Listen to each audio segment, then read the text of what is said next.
نحمده ونصلي على رسول النبي الكريم أما بعد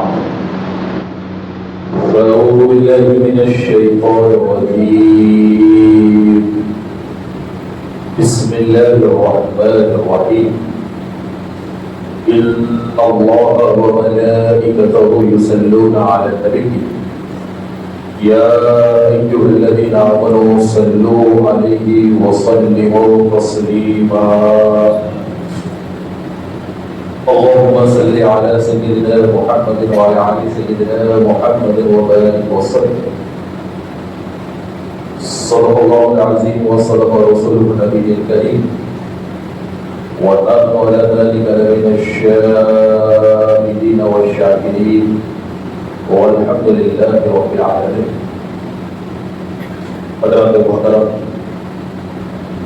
الحمدللہ اللہ رب العزت کا کرم ہے کہ اس پاک پروردگار کے کرم سے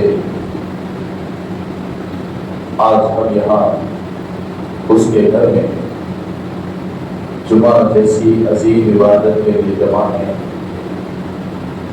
اور کرم اس پروردگار کا جس نے ہم سب کو پیغمبر آخر زمان حضرت محمد مصطفیٰ صلی اللہ علیہ وسلم کی امت میں رکھا، آپ کی محبت و آپ کی اطاعت کو ہم سب کے لیے ذریعے نجات بنایا۔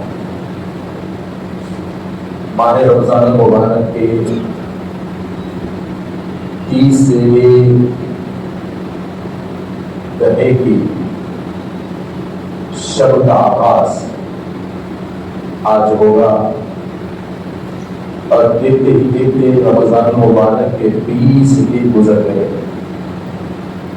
اور آج 20واں روزہ ہے، 20 رمضان، اور آج کی رات رمضان المبارک کی پہلی رات بھی ہے، جس میں عبادت کرنا لیلۃ القدر خیر من الف شہر، 1000 مہینوں سے بہتر شب قدر میں عبادت کرنے کو کہا گیا ہے۔ اور شب قدر یہ طاق راتوں میں منتقل ہوتی رہتی ہے، تو 10 دنوں میں آنے والی ہر طاق رات یہ اہمیت والی رات ہے کہ پتہ نہیں ان طاق راتوں میں کس گھڑی اللہ نے 1000 مہینوں کی عبادت کا ثواب رکھا ہو۔ تو میرے دوستو، ایک تو آج کی رات ماہ رمضان مبارک کی پہلی طاق رات 21ویں شب ہے، تو یہ آج 20 رمضان المبارک، یہ 20 رمضان تاریخ اسلام کا انتہائی دردناک دن ہے، بلکہ میں یہ کہوں کہ یہ 20 رمضان یہ تاریخ اسلام کی منافقت اور بے وفائی کا سب سے خطرناک اور درد بھرا دن یہ 20 رمضان مبارک ہے۔ اور تقریباً اہل اسلام، تقریباً مسلمان 20 رمضان المبارک کی تاریخ سے ناواقف ہیں۔ 20 رمضان کی تاریخ کو اگر مسلمان پڑھ لے اور 20 رمضان کو کیا گزرا، کیسے گزرا، کب گزرا اور کیوں گزرا، اگر ایک مسلمان یہ نظر میں رکھ لے تو یاد رکھو پھر 20 رمضان کو پڑھنے اور سمجھنے کے بعد اس دنیا میں منافقت اور اپنوں کے دھوکے سے بچنا بہت ہی آسان ہو جائے گا۔ 20 رمضان تاریخ اسلام کا انتہائی دردناک المیہ، تاریخ اسلام کا 20 رمضان کو اتنا بڑا نقصان کہ قیام قیامت تک اس نقصان کی پابجائی نہیں ہو سکتی۔ اتنا بڑا نقصان کہ 20 رمضان کو امیر المؤمنین مولائے کائنات سیدنا علی بن ابی طالب علیہ السلام کی شہادت کا دن، کوفہ کی مسجد میں نماز فجر میں حالت سجدے میں آپ پر حملہ کیا گیا۔ حضرات محترم، تو چونکہ 20 رمضان ہے، مولا کائنات کی شہادت کا دن ہے، تو آج کچھ جھلکیاں مولا کائنات کی ہم سن لیتے ہیں کہ یاد رکھو مولا علی مشکل کشا کی شان کیا ہے، آپ کا مرتبہ کیا ہے۔ اللہ تبارک و تعالیٰ نے ساری کائنات کے علم کو رسول اللہ کے پاس رکھا، ہر علم اللہ کے رسول کے پاس ہے، چاہے وہ کسی بھی دور کا علم ہو، چاہے وہ کسی بھی زمانے کا علم ہو، چاہے وہ کسی بھی قسم کا علم ہو، ہر قسم کا علم اللہ کے رسول کے پاس ہے۔ اور نبی رسول پیغمبر کہتے ہی اسے ہیں جن کے پاس علم ہو اور اللہ انہیں ہر قسم کا علم دیتا ہو۔ تو میرے دوستو، تو ہر قسم کا علم اللہ کے رسول کے پاس ہے۔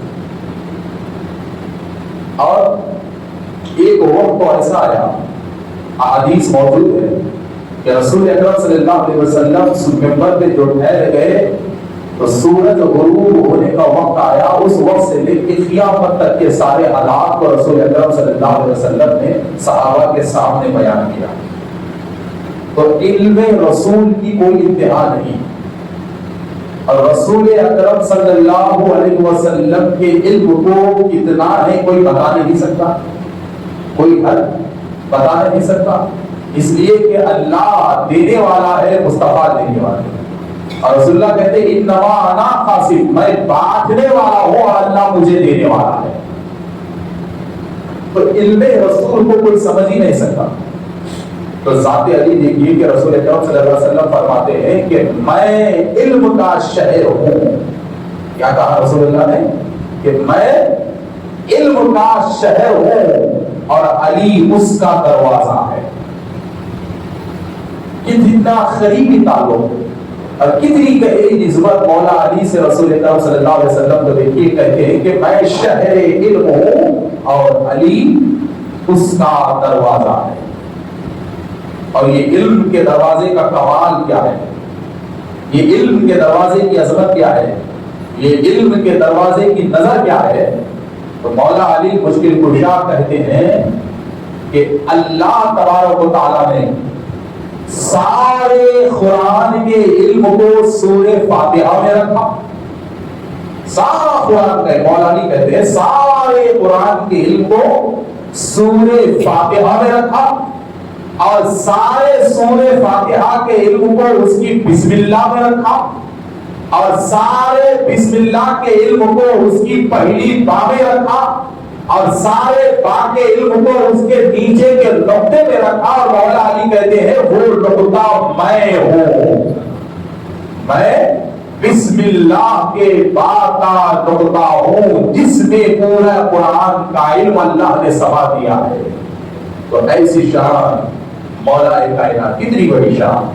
اور پھر دیکھیے رسول اکرم صلی اللہ علیہ وسلم کے چچا حضرت عباس رضی اللہ تعالیٰ عنہ فرماتے ہیں اتنے بڑے منصب پر ہو کر خود رسول اللہ کے چچا ہو کر، اور خود ان کے چچا مولا علی مشکل کشا کے چچا ہو کر آپ کہتے ہیں، کیا کہتے ہیں کہ علی کی محبت گناہوں کو ایسے کھا جاتی ہے جیسے آگ لوہے کے زنگ کو کھا جاتی ہے۔ تو گناہوں کو دھونے کا سب سے بہترین ذریعہ مولا علی کی محبت ہے۔ تو خیر اگر تاریخ اسلام پر نظر ڈالی جائے تو تاریخ ہمیں ایک دن یہ بھی بتاتی ہے کہ ایک جنگ ہوئی، جنگ سے حاصل کیے گئے مال کو مال غنیمت کہتے ہیں، اور اس میں مجاہدین کا بھی حصہ ہوتا ہے، اہل اسلام کا بھی حصہ ہوتا ہے نا۔ تو اب ذرا دیکھیے رسول اکرم صلی اللہ علیہ وسلم کے سامنے مال غنیمت رکھا ہوا ہے، آقا دو عالم صلی اللہ علیہ وسلم اس مال کو مجاہدین اسلام میں بانٹ رہے ہیں۔ تو تاریخ اس دن کو بڑے افسوس کے ساتھ بیان کرتی ہے کہ ذوالخویسرہ نامی ایک شخص منافق تھا، مگر اسلامی لبادے میں مسلمانوں کے بیچ میں تھا۔ رسول اللہ صلی اللہ علیہ وسلم کو جب مال غنیمت بانٹتے ہوئے دیکھا تو فوراً کہا یا رسول اللہ انصاف کیجیے، رسول اللہ کو کہا کہ انصاف کیجیے، آپ انصاف سے مال بانٹیے، انصاف کیجیے۔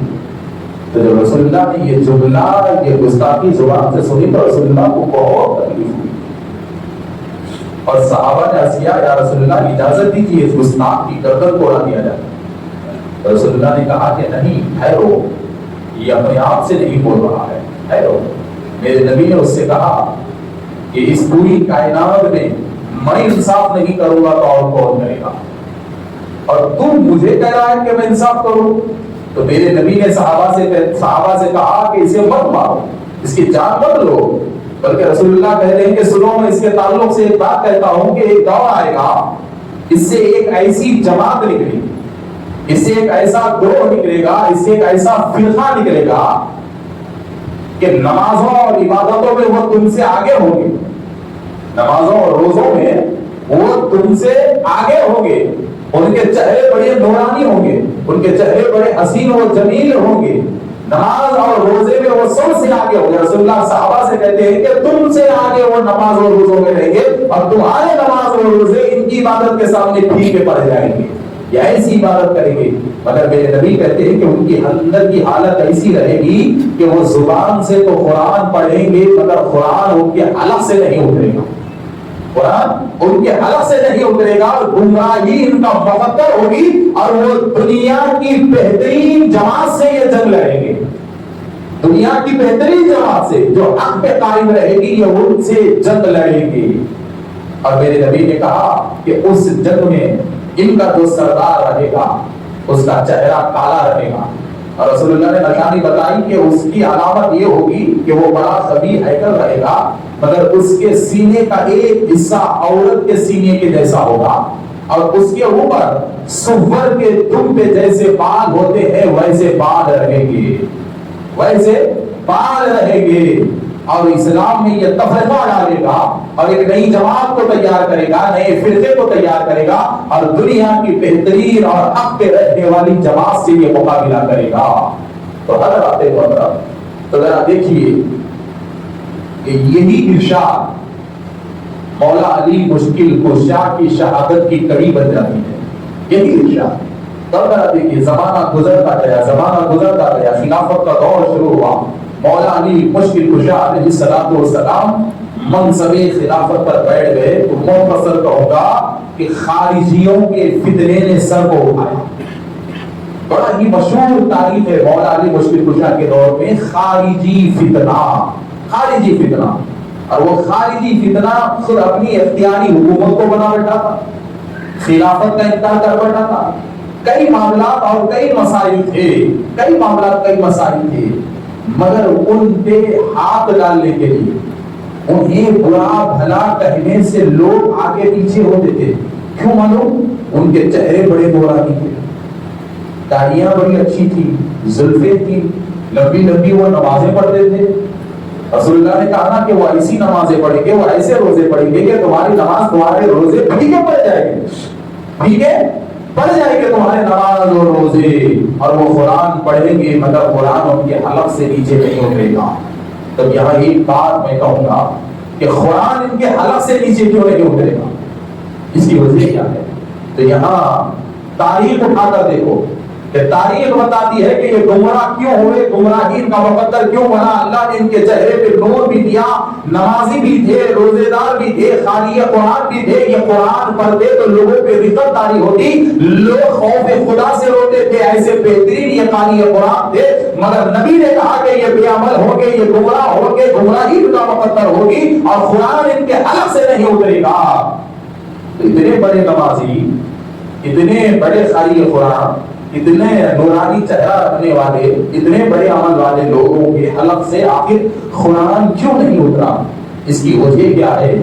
تو وجہ نہروان کا میدان بتاتا ہے کہ عمل کی مقبولیت کے لیے دل میں علی کی محبت چاہیے۔ جس دل میں مولا علی کا بغض آ جاتا ہے پھر اس کے دل میں قرآن نہیں اترتا۔ کہ رسول اللہ کی حدیث واضح کر رہی ہے کہ قرآن تو زبان پر رہے گا، اگر دل میں مولا علی کا بغض رہا تو پھر وہ زبان کی قرآن تمہارے دل میں نہیں اترے گی، اور گمراہی تمہارا مقدر بن جائے گا۔ اگر جے کہ تم کتنے بھی بڑے عالم کیوں نہ ہو جاؤ، تمہارا چہرہ کتنا بھی خوبصورت کیوں نہ ہو جائے، تم کتنے بھی بڑے نمازی کیوں نہ ہو جائے، اگر دل کائنات سے بغض آ گیا تو زبان کی کوئی چیز تمہارے دل پہ اثر نہیں کرے گی، اور عمل رکھ کر بھی گمراہی تمہارا مقدر ہو جائے گا، علم رکھ کر بھی گمراہی تمہارا مقدر ہو جائے گا۔ اسی لیے رسول اللہ نے کہا کہ اگر حق کو تلاش کرنا ہے تو یہ دیکھو علی کی طرح ہے۔ اگر تمہیں حق کی ضرورت پڑے کہ حق کو تلاش کرنا ہے کہ کون حق پر ہے، کون گمراہی پر ہے، حق و باطل تمہیں سمجھ نہیں آ رہا ہے، تو ایسے وقت میں دیکھو کہ علی کون سی صف میں ٹھہرے ہوئے ہیں، اس لیے کہ جس صف میں تمہیں علی نظر آئیں گے وہی حق تمہیں نظر آئے گا، وہی حق تمہیں نظر آئے گا۔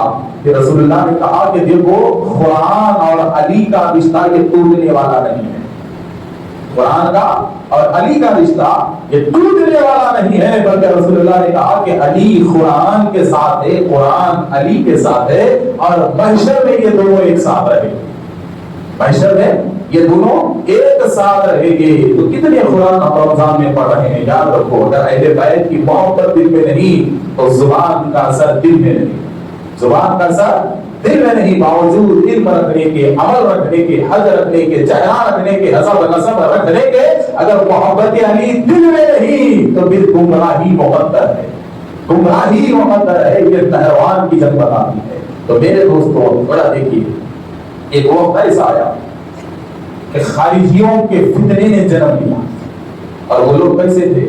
نمازیں لمبی لمبی پڑھنے والے، روزے لمبے لمبے رکھنے والے، مگر ان کا مقصد مولا علی کی مخالفت ہے۔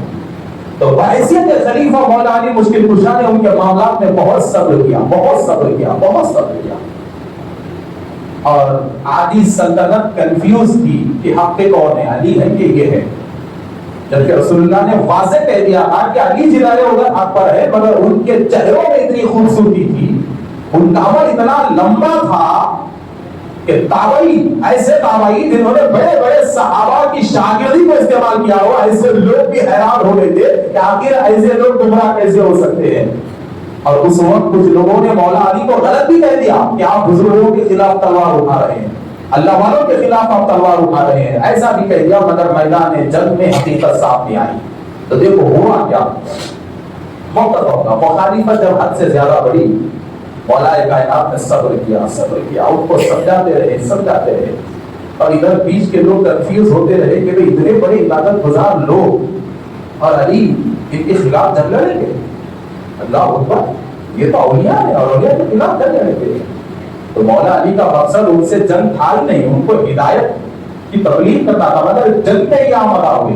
کیسے آمادہ ہوئے کہ مولا کائنات مہینے میں ایک مرتبہ دو آدمی ان کے پاس بھیجاتے کہ سمجھاؤ انہیں، سمجھاؤ انہیں، سمجھاؤ انہیں، کہ سمجھنے کو تیار نہیں تھے خارجی۔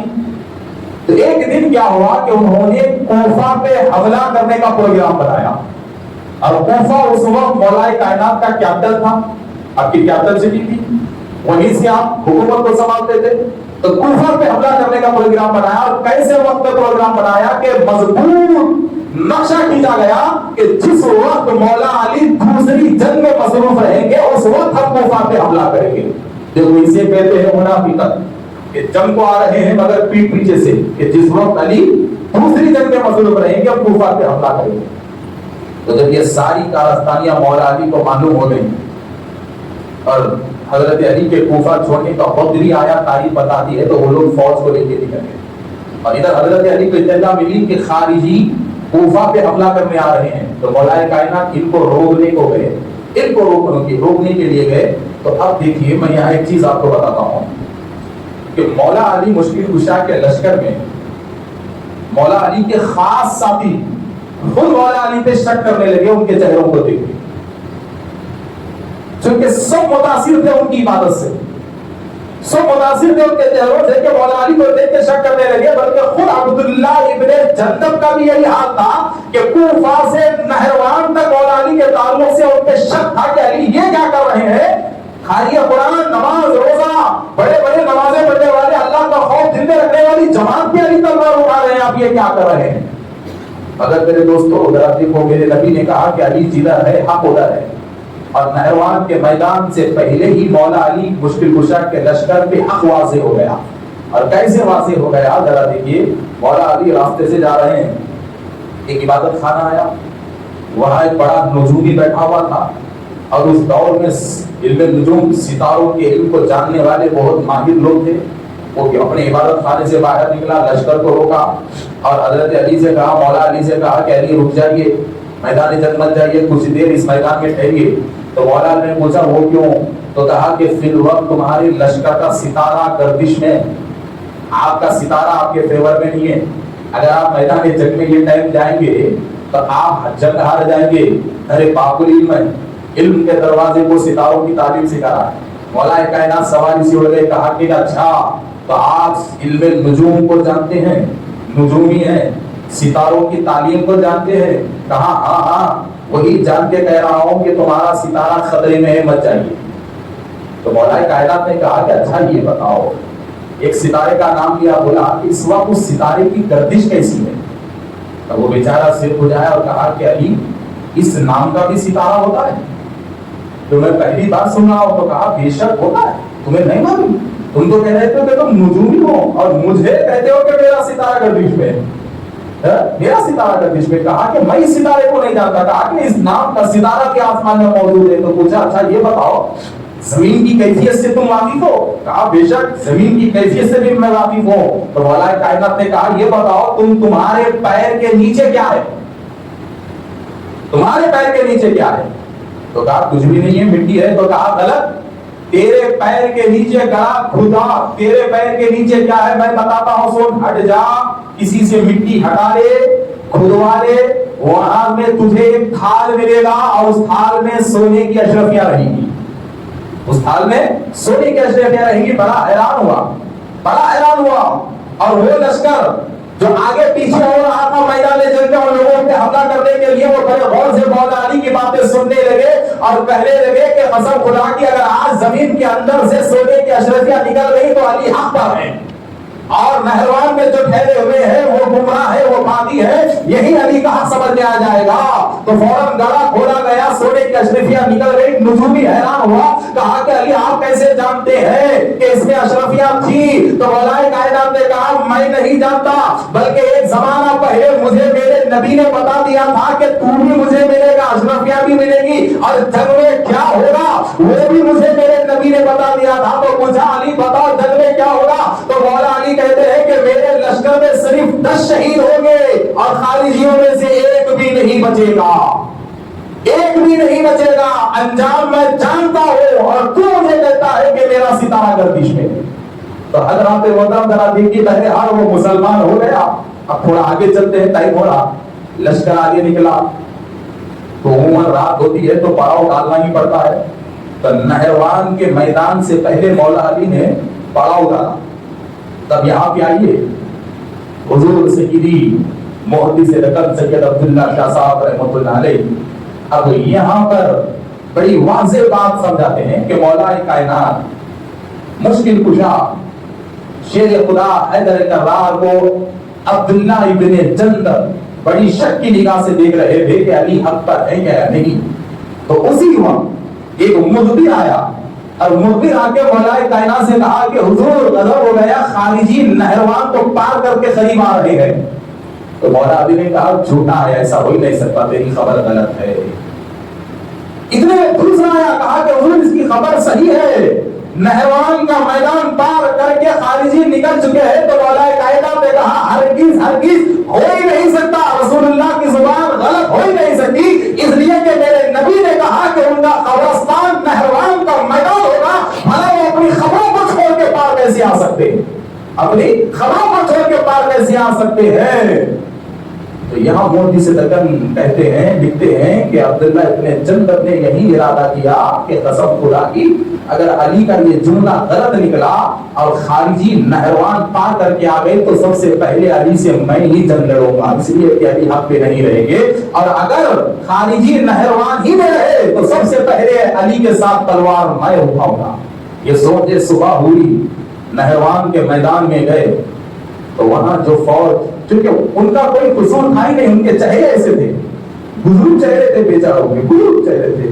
آج ہم دیکھ رہے ہیں نا کئی بزرگ چہروں سے اہل بیت کا خوف نکلتا ہے, یہاں بھی چل رہا ہے, کوئی نئی بات نہیں ہے. تو ذرا دیکھیے چلا مسئلہ چلا, حضرت علی گئے نہروان کے میدان میں ٹھہرے, عبداللہ ابن جندب نے دیکھا کہ 1 انچ بھی نہیں ہٹے، 1 انچ بھی نہیں ہٹے، تو فوراً کہا کہ اللہ تیرا شکر ہے کہ تو نے علی کے حق کو میرے اوپر واضح کر دیا، علی کے حق کو میرے اوپر واضح کر دیا۔ تو مولا علی نے عبداللہ ابن جندب کو مڑ کر دیکھا، کہا کہ ابن جندب دل کو تسلی ملی، دل کو تسلی ملی، کیا تمہیں حق واضح ہو گیا؟ اب مختصر یہ کہ میرے دوستوں دیکھیے وقت ختم ہو گیا، یہ جنگ ہوئی، بڑی خون ریز جنگ ہوئی، سارے گمراہوں کا صفایا ہوا، سارے گمراہوں کا صفایا ہوا، اور وہ لوگ ایسے تھے کہ جب جنگ ختم ہو گئی تو ان کے نورانی چہرے دیکھ کر مولا علی مشکل کشا کے لشکر میں جو لوگ تھے نا وہ حیبت میں تھے کہ کیا پتا کوئی نیک ہمارے ہاتھ سے مر گیا ہو، کوئی عمل صالح کرنے والا ہمارے ہاتھ سے مر گیا ہو، سوچنے لگے کہ کیا کہا، اللہ سے دعا کرنے لگے کہ مولا یہ نورانی چہرانے والوں کو ہم نے ختم کیا ہے پروردگار، اب تو ہی ہم پہ حق کو واضح کر دے، تو ہی ہم کو حق پہ واضح کر دے۔ تو حضرات محترم ذرا دیکھیے کہ تاریخ بتاتی ہے کہ ان کی عبادتیں، ان کے چہرے اتنے نورانی تھے کہ تلوار تو مولا علی کے حکم پہ انہوں نے چلائی، مگر تلوار چلانے کے بعد وہ اپنے عمل پہ افسوس کرنے لگے۔ تو جب مولا علی مشکل کشا نے لشکر کے افسوس کو دیکھا تو فوراً ان پہ حق واضح کرنے کے لیے اپنے لشکر کو حکم دیا، کیا حکم دیا کہ فوراً حکم دیا کہ ان کے سردار کو ڈھونڈا جائے، مگر وہ بیچارہ سردار مل ہی نہیں رہا ہے، وہ بدبخت ملتا ہی نہیں ہے۔ جب اس کی لاش نہیں ملتی تو یہ اور بھی حیران ہو گئے کہ ناحق کے ہم نے پتا نہیں، ناحق کے ہم نے تلوار چلا دیا، ناحق کے ہم نے جنگ لڑ لیا، ایسے ایسے وسوسے آ رہے تھے، مگر مولا علی مشکل کشا کہتے ہیں ہرگز نہیں، ہرگز نہیں، تم حق پر ہو اور میں بھی حق پر ہوں۔ رسول اللہ کی زبان سے ہمیشہ حق نکلتا ہے۔ میرے نبی نے مجھ سے کہا تھا کہ علی اس بدبخت کی لاش بھی اسی میدان جنگ میں ملے گی اور اس کی زندگی بھی یہی ختم ہوگی۔ تو میرے دوستوں جب لاشوں کے کپڑوں کو ہٹایا گیا تو 40 کٹے ہوئے جسموں کے نیچے اس کی لاش دبی ہوئی تھی، اور حضرت علی نے کہا کہ نشانیاں دیکھو، تو پہلے جو میں نے نشانی بتایا تھا کہ اس کا ایک سینہ عورت کی سینے کی طرح ہوگا اور اس کے سینے پہ صوفر کی دھن کی طرح بال ہوں گے اور وہ بڑا کالا ہوگا، ساری نشانیاں اس کی لاش میں واضح ہو گئی۔ اللہ کا شکر ادا کیا، تب یہاں سے معاملہ پلٹتا ہے۔ تب دیکھیے کہ اب یہی جنگ مولا علی مشکل کشا کی شہادت کی سازش کیسی ہوتی ہے اس جنگ کے بعد، اور کیسے خارجی لوگ اور اپنے منافقین مولا علی مشکل کشا کی شہادت میں شامل ہوتے ہیں۔ 5 منٹ میں بات سامنے لاؤں گا کہ میرے دوستوں تھوڑا دیکھیے کہ اب مولا علی مشکل کشا ابن ملجم، عبد الرحمن ابن ملجم کو کوفہ بھیجتے ہیں کہ تم جاؤ اور جا کر اہل کوفہ سے فتح کی خبر سنا دینا کہ جنگ میں ہم جیت چکے ہیں۔ تو لشکر سے نکل کر سب سے پہلے ابن ملجم گیا۔ ابن ملجم جانے کے بعد 1 دن رہا، 2 دن رہا، 3 دن رہا، اور ایک ایسی بستی میں گیا جہاں پہ رونا دھونا واقعہ چل رہا ہے اور کہیں پر بازوں کی آوازیں چل رہی ہیں۔ تو حیران ہو کے گیا کہ یہاں ہو کیا رہا ہے، تو معلوم کیا کہ یہ وہی لوگ ہیں کہ سارے گھروں میں ماتم اس لیے چل رہا ہے کہ یہ وہی لوگ ہیں جن کے باپ دادا نہروان کے میدان میں علی کی تلوار سے ختم ہو چکے ہیں، اس لیے یہ لوگ ماتم کر رہے ہیں، رونا دھونا کر رہے ہیں۔ تو کہا اچھا ذرا دیکھے تو صحیح ماحول کیا ہے۔ اندر گیا، اندر جا کر عورتوں کو دیکھا، جب یہ دیکھا تو اس میں سے خوبصورت نوجوان عورت نکلی، تو اتنی خوبصورت اور اتنی حسین و جمیل تھی کہ ابن ملجم جو مولا علی مشکل کشا کے لشکر کا سپاہی ہے، جیسا ہی اس کے چہرے کو دیکھا فدا ہو گیا، اس کے چہرے کو دیکھا فدا ہو گیا اور اس کی محبت میں گرفتار ہو گیا، اور اتنی چھاپ اس عورت کی اس کے ذہن میں پڑ گئی کہ مولا علی کی وفاداری بھول گیا۔ اب یہ تعلقات بڑھنے لگے، مولا کائنات کوفہ میں آئے۔ اب جب مولا کائنات کوفہ میں آئے تو اب کوفہ آنے کے بعد جنگ جیتنے کی خوشی میں ہر کوئی تحفے پیش کرنے لگے، امیر المومنین کو ہر کوئی تحفے پیش کرنے لگے۔ تو یہ ابن ملجم بھی لائن میں تحفہ لے کے ٹھہرا ہوا ہے اور اس کے ہاتھ میں کیا ہے، خوبصورت اعلیٰ قسم کی قیمتی تلوار ہے۔ اور مولا کائنات کو تلوار بہت پسند تھی تو وہ تلوار تحفے میں دینے کے لیے ٹھہرا ہوا ہے۔ تو جب اس کا نمبر آیا اور اس نے قیمتی اعلیٰ قسم کی قیمتی تلوار مولا علی مشکل کشا کے سامنے تحفہ دینے کے لیے رکھا تو مولا کائنات نے اس کی تلوار اور اس کے چہرے کو دیکھ کے منہ پھیر لیا، کہا کہ حضور لیجیے لیجیے۔ تو مولا علی نے کہا کہ نہیں، یہ تلوار تو ہی رکھ، تجھے ہی کام آئے گی۔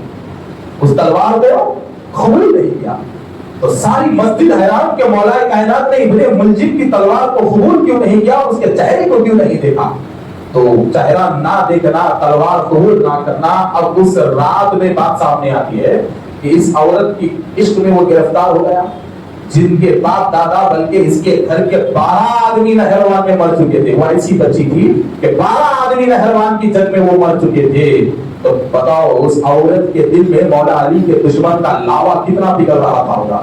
اور یہ علی کے لشکر کا سپاہی خرید کیا عورت سے بہت قریب ہو گیا. وہ اب قریب ہوتے ہوتے ایک دن اسی نے کہا کہ میں تجھ سے نکاح کروں گا. تو کہا کہ نکاح کرو گے؟ اگر تم مجھ سے نکاح کرو گے تو کیا تمہیں علی چھوڑیں گے؟ ان کے دشمن کی بیٹی کو اگر تم لالو گے تو چھوڑو گے؟ کہا کہ نہیں میں امیر المومنین کو سمجھا لوں گا. کہا کہ سنو ہمارے خاندان میں بہت سارے معاملات ہوتے ہیں نکاح کے، میں بات کر کے بولوں گی. تو جیسا ہی ابن ملجم نے نکاح کا پیغام اس عورت کو بھیجا تو یہ نکاح کا پیغام سازش کا شکار ہو گیا. اس میں خارجی بھی شامل ہو گئے اور اس میں وہ لوگ بھی شامل ہو گئے جو تھے تو مسلمان مگر مولا علی کو برداشت نہیں کرتے تھے. تو سارے کے سارے لوگ شامل ہو گئے اور وہاں انہوں نے نکاح کے لیے شرط رکھی. وہ کیا شرط رکھی میرے دوستو؟ آپ کا دل کر جائے گا کہ سب سے پہلے ایک ایسا گروپ بنایا گیا کہ وہ عورت کو ساری محبت کے فریبوں کو سکھایا گیا اور وہ عورت ابن ملجم کو اپنے سارے فریب کے شکار میں ڈالتی رہی. جب وہ دیوانہ بہت زیادہ ہو گیا تو تب اس نے کہا دیکھیں یہاں پلان ہوا، خارجی بھی شامل ہوئے اور اپنے بھی منافقین بھی شامل ہو گئے. پلان کے تحت عورت کو مشورہ دیا کہ اس طریقے سے اس سے تو نکاح کر لیے، سب کا کام ہو جائے گا. تو اتنا خطرناک معاملہ تھا وہ، ذرا دیکھو میرے دوستو، یہ سن کر آپ کا دل کر جائے گا. عورت نے ابن ملجم کو بلایا، کہا کہ مبارک ہو، ہمارے بڑوں نے نکاح کے بارے میں منظوری دے دی ہے اور سارے کے سارے ہمارے نکاح سے خوش ہے، مگر مہر بہت بڑا مقرر کیا ہے، مہر بہت بڑا طے ہوا ہے. پہلے وہ مہر نقد ہوگا، بعد میں نکاح ہوگا. ابن ملجم نے کہا کہ نقد مہر دینے کے لیے میں تیار ہوں، بتاؤ وہ مہر کیا ہے؟ تو کہا کہ بہت بڑا مہر ہے. پوچھا کیا ہے؟ کہ میرا نکاح تم سے اس وقت ہوگا جب کہ مہر میں تمہیں علی کو شہید کرنا ہوگا. مہر میں علی کو شہید کرنا ہوگا اور میرے نکاح کا مہر علی کی شہادت ہے، علی کا خون ہے. تو بتاؤ میرے دوستو، اب اسے آپ وفاداری کہیں گے، دغا بازی کہیں گے، اپنا پن کہیں گے، فریب کہیں گے، کیا کہیں گے؟ سوچو میرے دوستو، کیا کہیں گے؟ پیٹ پیچھے وار مولا کائنات سے ابن ملجم کے پیروں سے زمین نکل گئی، مگر اس کو ہمت دینے والے وہاں موجود تھے.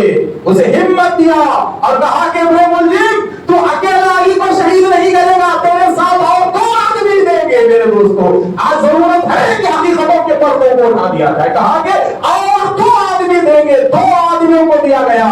کوفہ کی جامع مسجد میں ابن ملجم مولا علی پہ اکیلا تلوار چلانے نہیں گیا تھا، 2 آدمی اور بھی ساتھ تھے. 3 آدمیوں کا یہ قافلہ اور پروگرام بنایا گیا.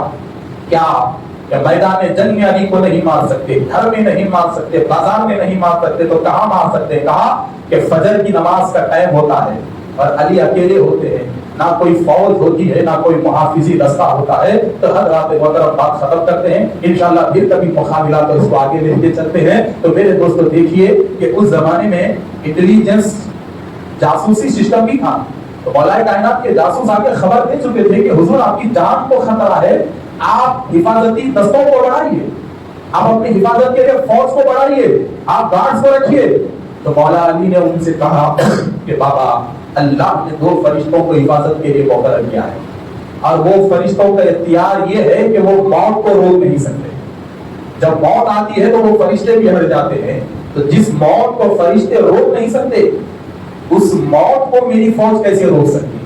میری فوج کیسے روک سکتی ہے؟ اب آخری جملہ میں آپ سے کہتا ہوں میرے دوستو کہ 13 رمضان مبارک ہے، مولا کائنات داڑھی میں خضاب لگاتے تھے. تو اس دن 13 رمضان کو لوگوں نے مولا علی کے داڑھی پہ ایک دم سفید دیکھا تو پوچھا کہ علی یہ بتاؤ آج آپ نے داڑھی میں خضاب کیوں نہیں لگایا، وجہ کیا ہے؟ مولا علی کے خادم نے کہا کہ حضور آپ اگر وقت دے تو میں بازار جا کے خضاب لاؤں گا، آپ داڑھی میں خضاب کر لیجئے، بال بہت سفید دکھ رہے ہیں. تو مولا علی کہتے ہیں کہ بابا کہا، مولا علی کہتے ہیں کہ علی اب کوئی خضاب نہیں لگائے گا، اس لیے کہ بس تھوڑے ہی دن باقی ہے، اللہ میری داڑھی میں ایسا خضاب لگانے والا ہے کہ قیامت تک اس کا رنگ نکلنے والا نہیں ہے، قیامت تک اس کا رنگ نکلنے والا نہیں ہے۔ پوچھا حضور بات کیا ہے؟ تو کہا کہ شہادت کے خون سے میری داڑھی رنگنے والی ہے اور تم کہتے ہو کہ میں داڑھی میں خضاب لگا لوں، داڑھی میں خضاب لگا لوں۔ تو الرد کے حضرات محترم حملہ کیسے ہوا، کب ہوا، یہ برداشت کے باہر معاملات ہوتے ہیں حالت روزے میں۔ بس اتنا ہی کہوں گا کہ آج 20 رمضان ہے، اپنے گھروں میں مولا کائنات مشکل کشا کی نیاز مقرر کیجئے، آپ کی فاتحہ مقرر کیجئے، آپ کی ذکر کی محفل کو مقرر کیجئے، اور طاق رات ہے، 1000 مہینے کی عبادت کا ثواب ہے، اور طاق رات میں بھی آپ حضرات عبادت کیجئے تاکہ شب قدر کی فضیلت سے محروم نہ ہو پائے۔ خدا حافظ۔